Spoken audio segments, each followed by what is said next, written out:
Hello दोस्तों, मैं नीतू आपका स्वागत करती हूँ इस PYQ सेशन में। और ये जो है मैं बताते चलूँ, बहुत से कमेंट आ रहे हैं कि ये घटना चक्र से कराइए मैम। तो ये घटना चक्र सीरीज से ही है और ये घटना चक्र UGC नेट के जितने भी प्रश्न अभी तक पूछे गए हैं तो ये मैं सारे करा रही हूँ आप लोगों के लिए। तो आपको बहुत ही हेल्प पहुँचाएगी आपके आगामी जितने भी एग्ज़ाम हैं। और ये UGC नेट के लिए तो बहुत ही कारगर सिद्ध होने वाली है। तो आपको बताते चलूँ कि ये घटना चक्र ही है और जितने भी प्रश्न पूछे गए हैं ये सभी मैं करा रही हूँ। अगर पिछला वीडियो नहीं देखे हैं तो ज़रूर से देख लें।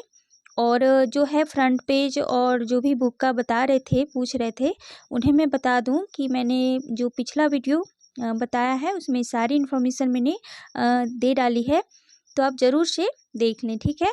और इस वीडियो का जो उद्देश्य है, ये जितने भी आगामी एग्ज़ाम होने वाले हैं आप लोगों के लिए, और ये UGC ने जो कि जनवरी से में होने वाला है, 1 जनवरी से 19 जनवरी जो कि डेट पीरियड दिया गया है और अभी कंफर्म नहीं है, देख सकते हैं आगे क्या होना है। लेकिन जो भी टाइम दिया गया है उसी को मान के चलना है कि उसी डेट में एग्ज़ाम होना है। तो उसके लिए आप यहाँ पर डेली मैं क्लास लेती हूँ PYQ का, तो आप जुड़ सकते हैं इस चैनल के साथ। और जो भी BPSC TRE 4 के लिए तैयारी कर रहे हैं वो भी इस चैनल के साथ जुड़ सकते हैं, क्योंकि हिंदी साहित्य से चाहे वो कोई भी एग्ज़ाम हो, आप अगर PYQ रिवीजन सीरीज़ देख रहे हैं तो यहाँ से आपको काफ़ी हेल्प मिलेगी, ठीक है। और ये तैयारी करने का बहुत ही अच्छा सोर्स है और लास्ट टाइम में तो आपको बहुत ही हेल्प पहुंचाने वाली है PYQ। तो आप जुड़ें इस चैनल के साथ, और चैनल पर नए हैं तो सबसे पहले आप चैनल को सब्सक्राइब कर लें और बेल आइकन प्रेस कर लें ताकि जितना भी इम्पोर्टेंट वीडियो हो सही टाइम पे आपको मिल पाए, ठीक है। तो चलिए बिना टाइम लिए फिर आज 50 प्रश्न करने वाले हैं, क्योंकि मैं कम टाइम में ज़्यादा प्रश्न कराने की आप लोगों का जो है कोशिश करती हूँ। तो सीधे चलते हैं प्रश्न के ऊपर।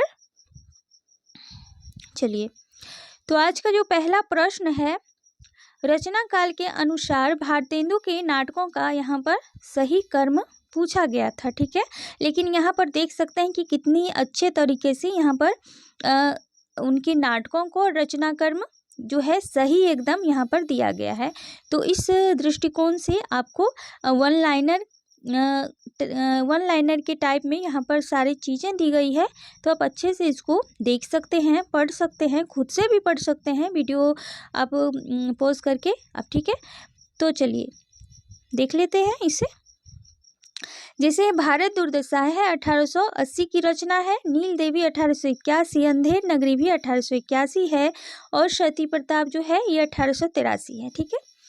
तो ये सभी महत्वपूर्ण इनके नाटक हैं भारतेंदु जी के, तो ध्यान में रखना है। अन्य नाटक भी ध्यान में रखना है इनकी। आगे है कि पंत की काव्य रचनाओं का सही क्रम बताना है। पल्लव जो कि 1928 है, गुंजन 1932 की है, युगांत 1936 है और ग्राम्या 1940 है, ठीक है। महत्वपूर्ण ये सभी रचनाएं हैं। आगे है उपन्यासों का प्रकाशन काल के अनुसार सही क्रम रखना है। तो मैला आंचल 1954 है, बूंद और समुद्र 1956 ईस्वी का है, अमृत और विष 1966 है और कट गुलाब जो है ये मृदुला गर्ग का है, 1996 का है। अमृत और विष किसकी है? मैला आंचल तो रेणु जी का है। बूंद और समुद्र किसका है? और अमृत और विष किसकी है? आप कमेंट जरूर से कीजिएगा। अगर आप पढ़ रहे होंगे अच्छे तरीके से तो आप प्रश्न को देखते हुए आपके मन में ये आंसर आ जाएगा। चलिए सीधे चलते हैं प्रश्न के ऊपर। क्या है अगला प्रश्न?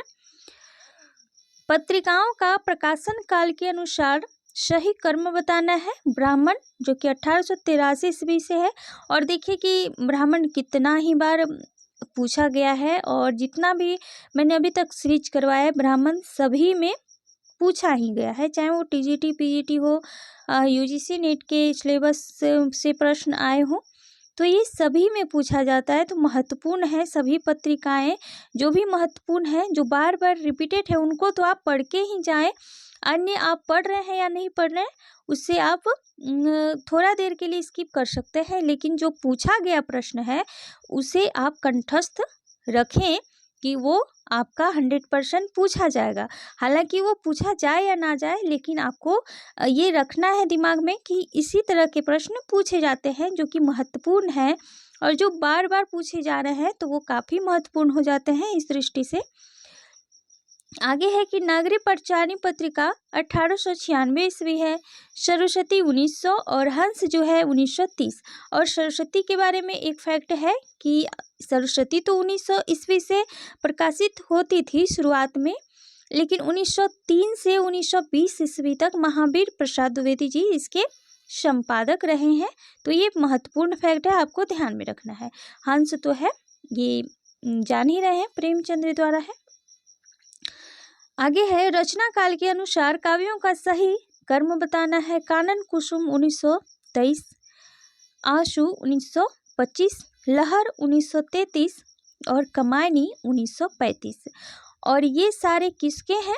तो ये प्रसाद जी के हैं, महत्वपूर्ण। लेकिन यहाँ पे प्रसाद जी का नाम नहीं दिया गया है, लेकिन आप रचना देख के आपको अनुमान आ जाना चाहिए कि उन्हीं का है। चलिए आगे देख लेते हैं। जीवन काल के आधार पर कवियों का सही कर्म बताना है। अमीर खुसरो काफ़ी चर्चित नाम है आदिकाल में, तो 1253 से 1325 ईस्वी। विद्यापति 1380 से 1460 ईस्वी। रैदास हैं 1398 से 1488। और इसी टाइम पीरियड में कबीर का भी जन्म हुआ है 1398। तो आपको दोनों को रिलेट करके ध्यान में रखना है। आगे है नानक 1469 से 1539 ईस्वी। प्रकाशन काल की दृष्टि से प्रेमचंद्र के उपन्यासों का आपको कर्म बताना है, जो कि यहाँ पर दी गई है। सेवा सदन 1918 है, वरदान 1921 है, रंगभूमि 1925 है और प्रतिज्ञा 1929 का उपन्यास है। और बाकी जितने भी उपन्यास हैं आपको ध्यान में रखना है, लेकिन जो इनका एक अधूरा उपन्यास है मंगलसूत्र, वो 1948 में प्रकाशित हुई है, मृत्यु के पश्चात उनका। आगे है प्रकाशन काल की दृष्टि से भीष्म साहनी के उपन्यासों का सही कर्म बताना। अब देखिए भीष्म साहनी जी बार बार आ रहे हैं, तो भीष्म साहनी के उपन्यास हो, कहानी हो या फिर नाटक हो, ये बहुत ही इम्पोर्टेंट हैं रचनाकार, तो इनको ध्यान में रखना है। चाहे वो कोई भी विधा हो तो आपको ध्यान में रखना है इनकी सभी रचनाओं को। कड़ियाँ 1970 ईस्वी, तमस 1973 बहुत ही इम्पोर्टेंट है, क्योंकि ये इसमें जो है विखंडन की स्थिति दिखाई गई है, तो ये इस दृष्टिकोण से महत्वपूर्ण हो जा रहा है, विभाजन जो कि इसमें दिखाया गया है।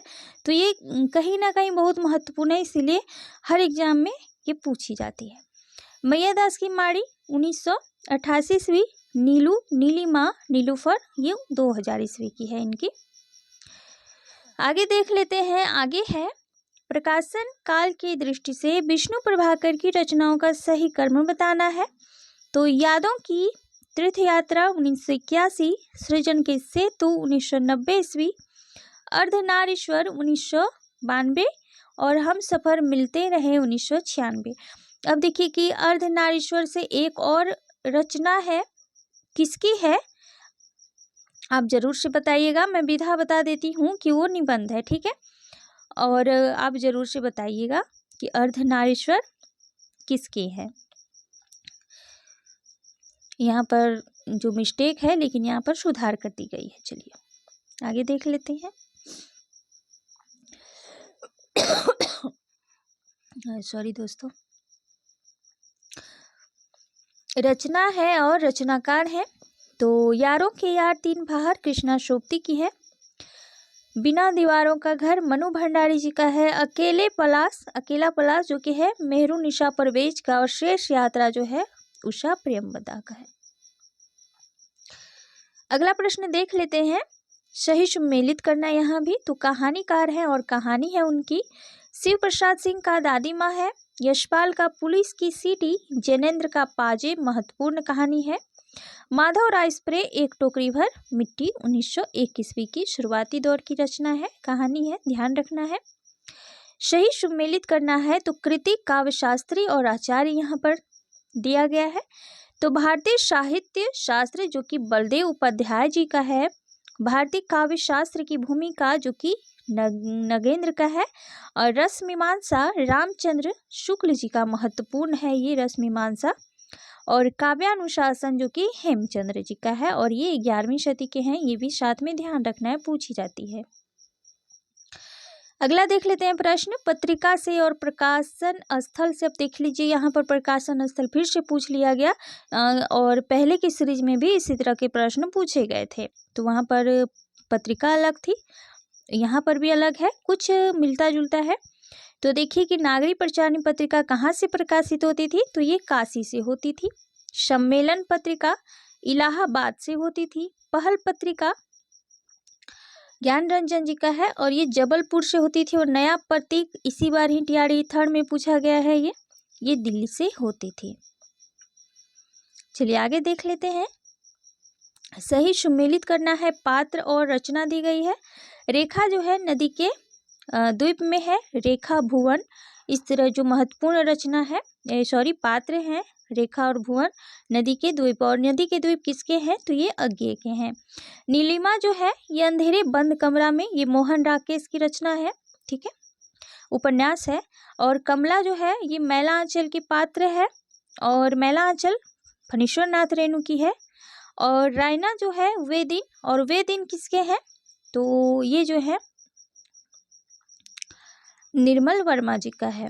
चलिए आगे देख लेते हैं। नाटक और नाटककार दिए गए हैं। तो हानुस जो है भीष्मसानी, अब देखिए भीष्मसानी फिर आ गए, तो देखिए कि कितना महत्वपूर्ण है भीष्मसानी जी। तो इनकी चाहे कोई भी विधा हो, मैं फिर से बोलना चाहूँगी कि इनकी कोई भी विधा हो आपको ध्यान रखना है, ठीक है।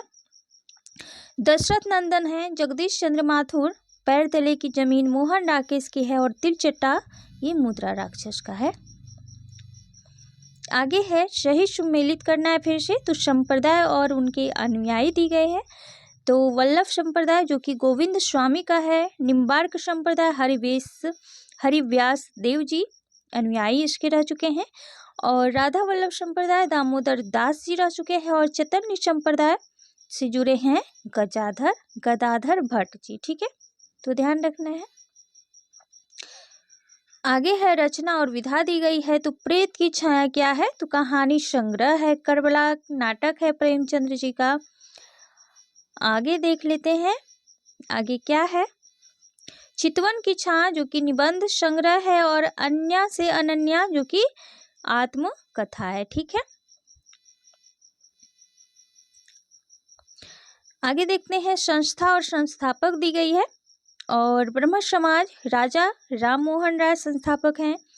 प्रार्थना समाज केशव चंद्र सेन जी संस्थापक हैं। आर्य समाज के दयानंद सरस्वती जी हैं, और रामकृष्ण मिशन से विवेकानंद जी संस्थापक रह चुके हैं। तो ये काफ़ी महत्वपूर्ण है, और इसी तरह के प्रश्न जो हैं आपका जो है टीआरई में पूछे जाते हैं, बीपीएससी टीआरई में। और कहाँ, तो ये फर्स्ट पेपर में भी जो 40 प्रश्न आते हैं उसमें भी यहाँ से प्रश्न पूछे जा सकते हैं, तो ये उसके लिए भी महत्वपूर्ण है।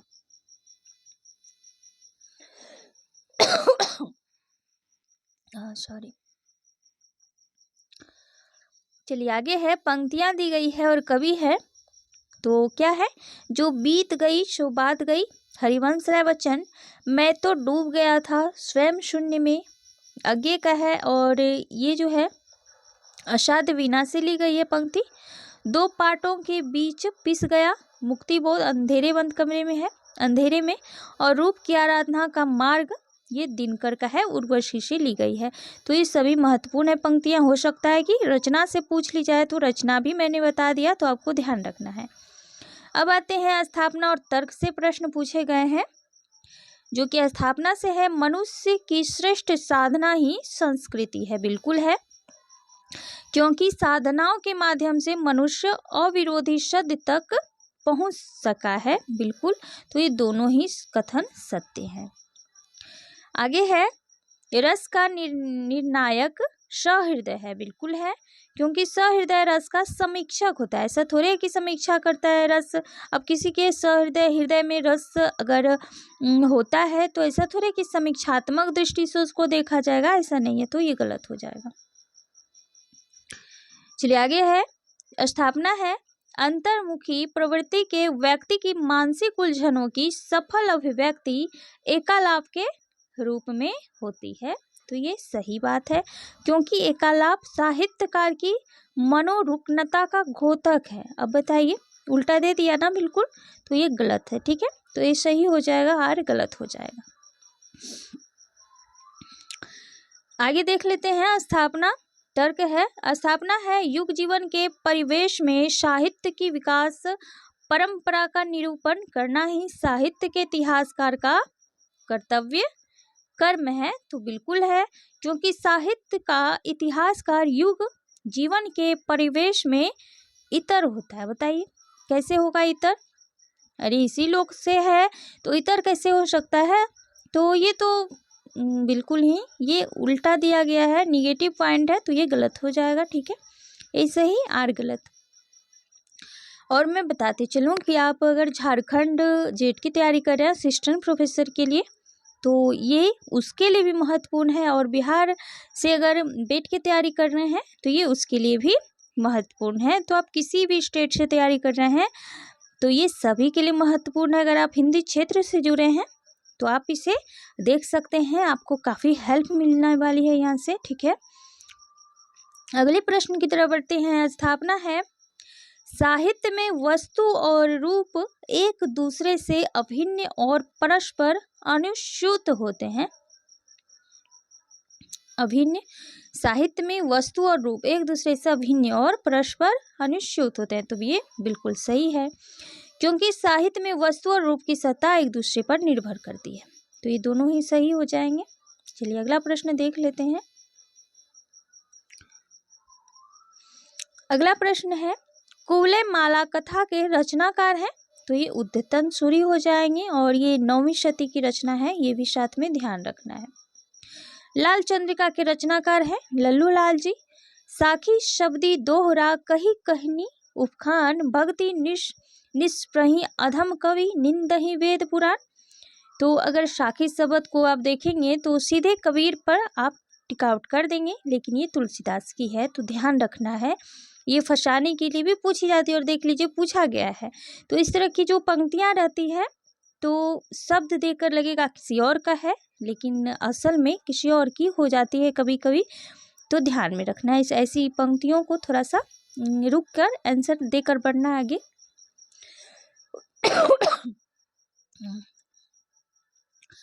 चलिए अगला प्रश्न है, विशल देवरासो के रचनाकार हैं। तो ये नरपति नालंद जी हैं। अधमांग की रचना है संदेश रासक। काव्यालंकार संग्रह के रचनाकार हैं उद्भट जी। और एवं कर्म हेतु मविधाय रस विषयम लक्षण सूत्र माह रस संबंधी सूत्र किसके हैं? तो ये भरत मुनि जी के हैं। आगे है कि उक्ति व्यक्ति प्रकरण ग्रंथ का जो विषय है तो ये एक व्याकरण है। ठीक है, उक्ति व्यक्ति प्रकरण दामोदर शर्मा जी का है, तो ध्यान रखना है। मस्तिन सुख डाहवी असीम औरत थावही धी धी धुना अनूप जाहिवी फीकी फिनासत शाहिवी पंक्तियां भाषा का नमूना है। तो ये पैसाची भाषा का देख नहीं रहे कि ढाईवी साहबी थाईवी इस तरह के जो प्रश्न होते हैं ना, ये शब्द है ना, तो ये पैसाची में पूछे जाते हैं। और इस तरह का जो मैंने असिस्टेंट प्रोफेसर एमपी से यूपी से दिया था इस बार ही, तो उसमें इस तरह के प्रश्न पूछा गया था। तो इसी तरह के मिलता जुलता प्रश्न पूछा गया था पेपर में, तो बहुत ही समझ में आ जाती है। इस तरह के प्रश्न अजीब सी रहती है पंक्तियाँ, तो पैसाची की अधिकांशतः होती है। चलिए आगे देख लेते हैं। रैदास, कृष्णदास, परमानंदास, नंददास में से अष्टछाप के कवि नहीं है पूछा गया है, तो ये रैदास है। ठीक है, क्योंकि कृष्णदास, परमानंदास और नंददास जो हैं अष्टछाप से जुड़े हैं। आगे है कि राधा वल्लभी संप्रदाय के आचार्य हैं, तो ये गोस्वामी हित हरिवंश जी हैं। मधुमालती, अखरावट, आखिरी कलाम एवं पद्मावत में से मलिक मोहम्मद जैसी की रचना नहीं है, तो ये मधुमालती नहीं होगी, क्योंकि ये मंचन की रचना है, ध्यान रखना है। और अगर आप याद करने का कोशिश करें तो मधु मालती और मंचन, तो मधु से मंचन करते हैं, इसे भी याद या मधु मंचन कर रही है। इसी तरह के छोटे छोटे जो है ना आप ध्यान में रख सकते हैं, छोटे छोटे कीवर्ड को याद करके, तो आसानी से आपको याद हो जाएगा इस तरह की रचना, अगर याद नहीं हो पा रही है तो। ठीक है, आगे है नायिका भेद पर आधारित ग्रंथ रसमंजरी के रचनाकार हैं, तो ये नंददास हैं। रसमंजरी पूछा जाए कि किस पर आधारित है, तो ये नायिका भेद पर आधारित है। किसकी रचना है, तो नंददास की रचना है। तो देख सकते हैं कि एक प्रश्न दिया गया है, लेकिन आपको यहाँ पर 2 प्रश्न दिख गए, तो ध्यान में रखना है। कृपाराम द्वारा रचित नायिका भेद की सबसे पुरानी पुस्तक है हित तरंगिणी। अब देखिए कि ये हित तरंगिणी भी नायिका भेद से ही जुड़ी हुई है, तो ध्यान रखना है।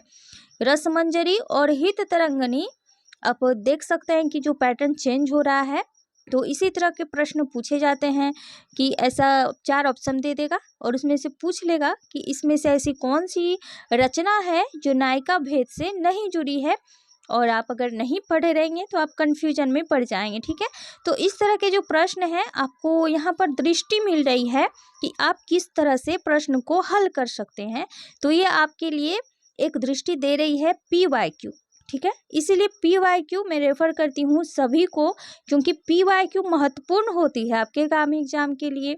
और अगर आप PYQ करके जाते हैं तो आप जो प्रश्न नहीं भी आ रही है, तो आप अगर किए हुए हैं प्रश्न, तो आप कभी ना कभी उसको याद आ ही जाता है। तो इसीलिए आपको पैटर्न पता रहेगा, प्रश्न किस तरह से पूछे गए हैं, और MCQ करने से बेहतर होता है कि आप PYQ का रिवीजन कर डालें, तो आपको आसानी मिल सकती है एग्जाम में।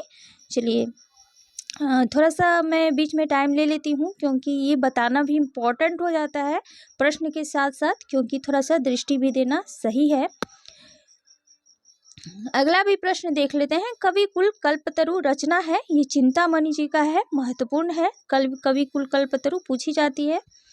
सेनापति द्विजदेव आलम तथा ठाकुर में से रीति मुक्त श्रृंगारिक कवि नहीं है पूछा जा रहा है। अब देखिए उसी तरह के प्रश्न फिर पूछा गया है, तो सेनापति जो हैं ये नहीं है। ठीक है, बाकी ये सभी हैं, द्विजदेव आलम ठाकुर बोधा घनानंद, ये सारे जो हैं रीति मुक्त श्रृंगारी कवि हैं, लेकिन सेनापति जी नहीं है। अगला प्रश्न देख लेते हैं। अनुराग बाग वैराग्य दिनेश विश्वनाथ नवरत्न एवं छत्र प्रकाश में से नीति कवि दीनदयाल गिरी की रचना नहीं है। अब नीति कवि हैं दीनदयाल गिरी जी, उनकी रचना पूछी जा रही है, तो छत्र प्रकाश जो है लालदास जी का है, इनकी नहीं है। बाकी बात जो है सभी इन्हीं के हैं। अगला प्रश्न देख लेते हैं। शरप्पा हेमचंद्र शबरप्पा एवं स्वयंभू में से 8वीं शताब्दी के कवि नहीं है। अब देखिए मैं टाइम पीरियड आपको बार बार क्यों रिपीट करती हूँ, यहाँ पर नहीं दी जाती है, फिर भी मैं बताती हूँ, इसी कारण मैं बताती हूँ। अब देख लीजिए प्रश्न पूछ लिया गया है उसी तरह के, तो इसीलिए सभी का टाइम पीरियड आपको ध्यान में। अब हेमचंद्र का भी मैंने बताया कि ये 11वीं 12वीं शती के हैं। हालांकि यहाँ पर 12वीं दी गई है, लेकिन 11वीं ही ज़्यादातर पूछी जाती है, तो अब 11वीं 12वीं शती ध्यान में रखना है। अब बाकी शरप्पा शबरप्पा और स्वयंभू जो हैं ये 8वीं शती के हैं, ये साथ में ध्यान में रखना है। ठीक है, सॉरी दोस्तों, थोड़ा सा मौसम के कारण हो रहा है। खैर चलिए, सखी संप्रदाय को कहा जाता है तो इसे हरिदासी संप्रदाय भी कहा जाता है, ध्यान में रखना है। प्रयोगवाद शब्द का सबसे पहले प्रयोग किसने किया था, तो ये नंद दुलारे वाजपेयी जी ने प्रयोग किया था। और प्रयोगवाद को प्रभाव में किसने लाया था, तो अज्ञे जी ने लाया था। तो कितना महत्वपूर्ण ये इस दृष्टि से हो जाता है। तो इस तरह के प्रश्न को थोड़ा सा संभल के आंसर देना पड़ता है, ध्यान में रखना है, हड़बड़ी में गड़बड़ नहीं करना है। ठीक है, तो ध्यान में रखना है। आगे है फोर्ट विलियम कॉलेज की स्थापना, तो ये 1800 ईस्वी में हुई। और अगर पूछा जाए कि फोर्ट विलियम कॉलेज के हिंदी के प्राध्यापक कौन रहे थे, तो गिलक्राइस्ट थे, ये भी साथ में ध्यान में रखना है। और गिलक्राइस्ट को बार बार पूछा जाता है, तो इस तरह के, क्योंकि हिंदी के तो सभी थे, लेकिन हिंदी के प्राध्यापक पूछा जाए तो गिलक्राइस्ट को बताना। ऐसे तो 4 लेखक जुड़े थे उससे, ठीक है, तो वो अलग बात है। वो तो आपको ध्यान में रखना है कि कौन कौन वो 4 व्यक्ति थे जो जुड़े थे फोर्ट विलियम से। और अगर हिंदी के प्राध्यापक पूछा जाए तो आप गिलक्राइस्ट को लगाएंगे, ठीक है। आगे है कि देहरी भई विदेश किस विधा की रचना है, तो ये आत्मकथा है, राजेंद्र यादव द्वारा ये लिखित है। तो फिर आज हम लोगों ने 50 प्रश्न, महत्वपूर्ण प्रश्न देखा है, ठीक है। और आगे भी अगर इस तरह के प्रश्न आपको देखना है, ये घटना चक्र सीरीज ही मैं करा रही हूँ, ये साथ में आपको ध्यान रखना है। जो भी पहली बार वीडियो देखते हैं उनको शायद ये इन्फॉर्मेशन नहीं है कि मैं सारी बातें, ये वीडियो फर्स्ट जब डाली थी तो मैंने सारा चीज़ क्लियर किया है कि घटना चक्र से मैं करा रही हूँ। तो ये घटना चक्र सीरीज ही है, आप लोगों के लिए काफ़ी महत्वपूर्ण है और इसमें गलती जो है ना के बराबर है, इसीलिए मैंने इसे रेफ़र किया है। हालांकि यूथ पब्लिकेशन से भी मैंने पिछला जो वीडियो डाला है, यूथ कंपटीशन से भी मैंने कराया है PYQ, उसे भी आप देख सकते हैं, ठीक है। तो प्लेलिस्ट बनी हुई है, आप आराम से देख सकते हैं। और भाषा साहित्य से अगर अभी तक नहीं देखे हैं तो लगभग 500 से 600 वीडियो मैंने MCQ के तौर पे डाला है। बहुत ही महत्वपूर्ण वीडियो है सारे, आप देख सकते हैं यूनिट 1 के लिए, ठीक है। और चलिए दोस्तों, फिर मिलती हूँ एक अगले सेशन में। तब तक अगर चैनल पर नए हैं, चैनल को सब्सक्राइब कर लें, बेल आइकन प्रेस कर लें और लाइक भी कर दें, साथ साथ अपने दोस्तों को भी शेयर कर दें। फिर मिलती हूँ अगले वीडियो के साथ, तब तक बने रहें मेरे साथ। Thank you so much.